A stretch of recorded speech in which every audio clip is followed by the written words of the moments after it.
Let me explain Huffman coding compression. Let's compress this text. Pikachu punches Piplup first. We need to find the frequency of each character, including spaces. We count in the same order as the original text. Now that we have the character frequencies, we start building the Huffman tree. We always start with the lowest frequencies. We start from bottom right. The characters with frequency 1 are K, A, N, E, S, and L, so we write them. Make sure you write them same order as frequency table above. We need to build up pairs, which means combine total of the frequency, so it's going to be 2 like this. Next, the characters with frequency 2 are I, C, H, and space. We write same height as 2 because their frequency is 2. We pair these up, and now each pair has a combined frequency of 4. The character U has a frequency of 3, but it's just 1, so we leave it for now. Finally, P has the highest frequency at 5. We pair U and P, giving a total of 8. Now we come back to right side again, and we do another level of pairing. 2 and 2 are paired together to become 4. We always combine the one total number is smaller, but in this case, both totals are 4. So when the values are the same, we always choose the one on the right side first because our algorithm moves from right to left. We repeat this process until all nodes are combined into a single tree. Now our Huffman tree is complete. Next, we need to label the branches. It's really simple.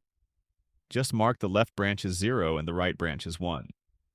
By following these paths from root, we create a dictionary of codes for each character.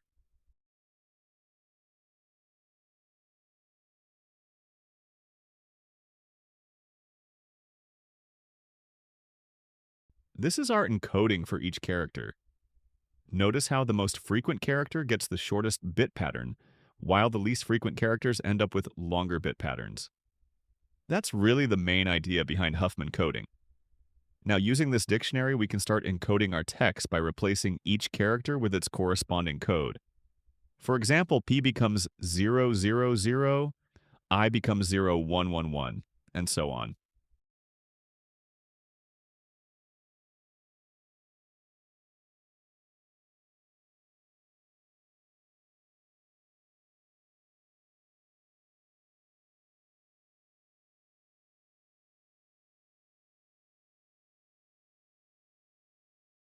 The text is now fully encoded into a binary string. The encoded size is 81 bits. The original ASCII size, using 7 bits per character, is 7 times 23 characters, which equals 161 bits. That means we've compressed the text to about half its original size.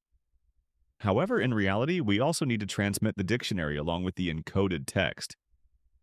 Each key and value pair takes up space, often 4 bytes per entry, which increases the total size for small text.